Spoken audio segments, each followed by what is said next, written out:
ഒരു പ്രസ്ഥാനത്തിൽ മാത്രം വിശ്വസിക്കുന്നത് അന്ധവിശ്വാസം എന്ന് പറയുകയാണ് നടൻ ടിനി ടോം ഈ തെരഞ്ഞെടുപ്പ് കാലത്ത്. തെരഞ്ഞെടുപ്പിൽ മത്സരിക്കുന്നവർ എല്ലാവരും തനിക്ക് പ്രിയപ്പെട്ടവരാണ്. രമേശ് പിഷാരടി ജയിക്കുന്നതാണ് തൻ്റെ ആഗ്രഹം, തൻ്റെ ഭാഗ്യം. കാരണം ജയിച്ചു കഴിഞ്ഞാൽ രമേശ് പിഷാരടിക്ക് ഇനി ഉദ്ഘാടനങ്ങൾക്കായി പൈസ കൊടുക്കണ്ടല്ലോ എന്നും പറയുന്നു ടിനി ടോം. മാതൃഭൂമി ന്യൂസിൻ്റെ ഇലക്ഷൻ ബസ്സിൽ പ്രതികരിക്കുകയായിരുന്നു ടിനി.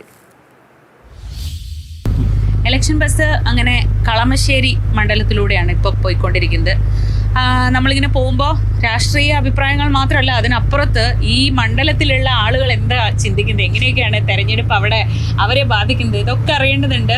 കളമശ്ശേരിയിൽ നമുക്ക് ഒരു സെലിബ്രിറ്റിയെ കിട്ടിയിട്ടുണ്ട്, നമ്മുടെയൊക്കെ പ്രിയപ്പെട്ട താരം ശ്രീ ടിനി ടോം. തെരഞ്ഞെടുപ്പാണ്. കളമശ്ശേരി മണ്ഡലം കഴിഞ്ഞു, ആലുവ മണ്ഡലത്തിൽ ഞാൻ ആലുവ മണ്ഡലക്കാരനാണ്. ആണല്ലേ?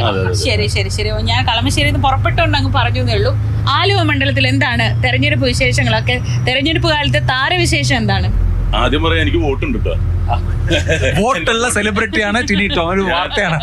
ഞാനത് കാർഡ് അടിക്കാം അല്ലേ? അല്ല, അവിടെ പോയി ക്യൂ നിന്ന് അത് റെഡിയാക്കി. എനിക്കും മകന്റെ ആദ്യത്തെ വോട്ടാണ്.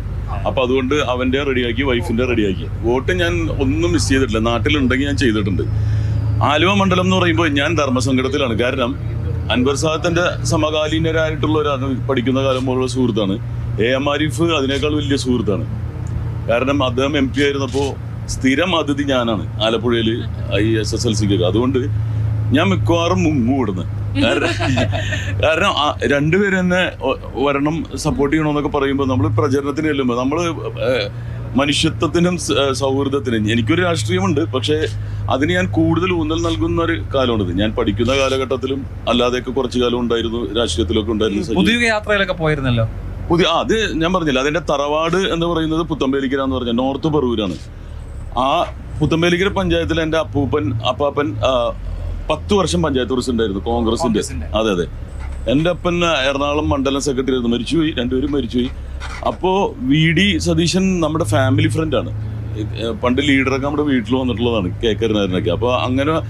അപ്പോൾ അതിൻ്റെ പേരിൽ ഇവിടെ വന്നപ്പോൾ ആലുവയിൽ വരുമ്പോൾ നമ്മുടെ വീട്ടിലൊരു അതിഥി വരുമ്പോൾ നമ്മൾ സ്വീകരിക്കാനെങ്കിലും ചെല്ലണ്ട, അല്ലാതെ രാഷ്ട്രീയം വെച്ചിട്ടല്ല. പക്ഷേ അതുമായിട്ട് ഞാൻ അതായത് ഞാൻ പഠിക്കുന്ന കാലഘട്ടത്തിൽ ഞാൻ അദ്ദേഹത്തിന്റെ വോളണ്ടിയർ ആയിട്ട് യൂണിവേഴ്സിറ്റി യൂത്ത് ഫെസ്റ്റിവലിലൊക്കെ പ്രവർത്തിച്ചിട്ടുണ്ട്. അപ്പൊ ആ സൗഹൃദമാണ്. KSU മൈൻഡ് ഇപ്പോഴും ഉണ്ട്.